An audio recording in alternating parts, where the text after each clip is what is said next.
Pandemonio, un podcast de Javier Leibiuski.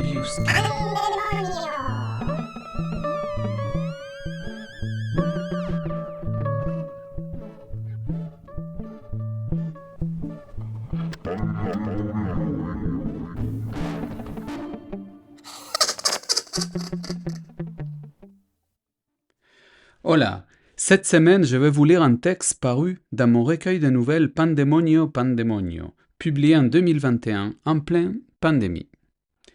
Je lis souvent ces textes dans mes spectacles et je reçois presque toujours des commentaires avec des interprétations quant au message de ces textes. Je pense que la plupart de mes textes naissent d'un regard un peu ironique sur la réalité, toujours avec une petite pointe d'humour.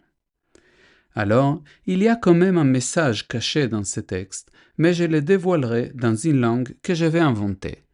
Capoch et kipato harbonchuka, chiki amarekechapotu arevoreche. J'espère que vous n'êtes pas trop déçus. À la prochaine!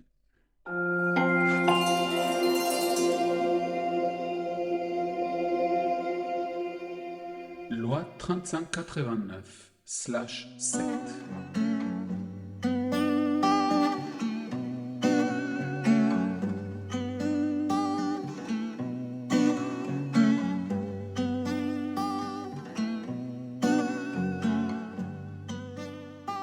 La loi 3589/7 avait été promulguée à une large majorité au Congrès. Cette loi avait été débattue pendant de longs mois, soutenue par de nombreux articles de presse qui, ne tarissant pas d'éloges à son propos, avaient préparé l'opinion publique de manière assez efficace. La loi consistait à définir la force de gravité comme un phénomène anticonstitutionnel, dont les manifestations étaient interdites dans tous les pays. Après son entrée en vigueur, il fut strictement interdit d'utiliser cette force de quelque manière et en toutes circonstances que ce soit. La police, ainsi que les services secrets, suivirent de longues formations à l'étranger, où des lois similaires existaient depuis longtemps, dans le but de maintenir l'application de la nouvelle loi le plus efficacement possible. La surveillance vidéo s'intensifia et différentes mesures furent prises contre ceux qui effreignaient la nouvelle législation. À l'exception de quelques cas très isolés, il n'y eut pas d'opposition à l'application de la loi. Une fois celle-ci entrée en vigueur, le public s'y conforma admirablement et s'habitua très vite à la nouvelle vie sans force de gravité. Les journaux abondaient de témoignages de citoyens heureux qui affirmaient mener une vie plus légère, plus facile, sans les attachements terrestres d'autrefois. Les gens revendiquaient la nouvelle façon de vivre, rejetant avec mépris et parfois même violence toute tentative de la discréditer.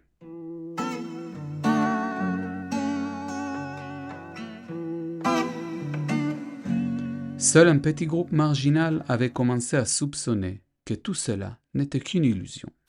Ils trouvèrent des témoignages dans des livres anciens qui avaient été sauvés du nettoyage effectué par le régime.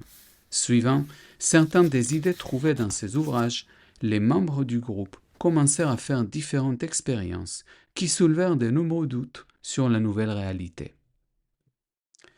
Ils s'organisèrent sous la forme d'une guérilla, cachant des objets dans des lieux publics et les faisant tomber et s'écraser sur les sols devant le plus grand nombre de personnes possible. Mais en général, les passants continuaient leur chemin, accélérant leur marche, se désintéressant complètement de ce qui s'était passé.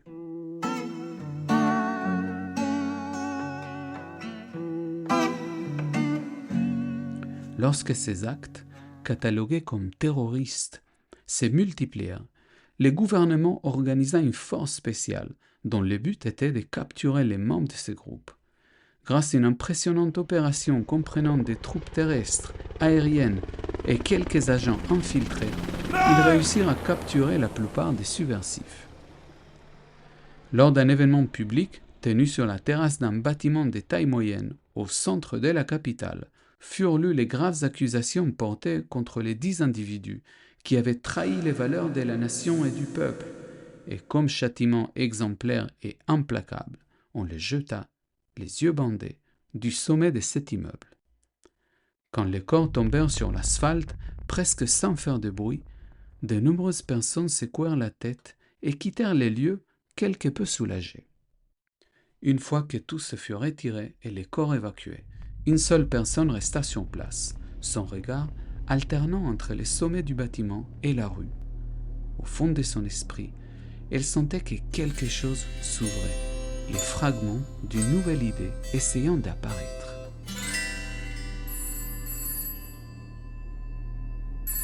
Mais alors son téléphone sonna, et l'idée se réfugia dans un coin oublié de son esprit. La force de gravité avait officiellement cessé d'exister.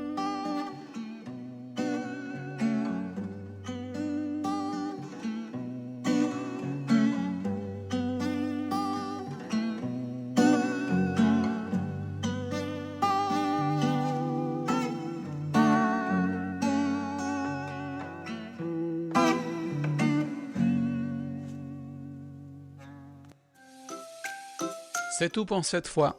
J'espère que cet épisode t'a plu et si c'est le cas, n'hésite pas à en parler autour de toi, à liker le profil Instagram ou Facebook du podcast Pandemonio 2025 et à collaborer sur mon compte Patreon pan-demonio. Je t'invite aussi à mes prochains concerts, le 5 octobre à 16h à l'espace Rosa Bonheur, 20 avenue Jean Moulin à Fontenay-aux-Roses, et le 11 octobre à 19h à la Grange des Chartres. À la semaine prochaine!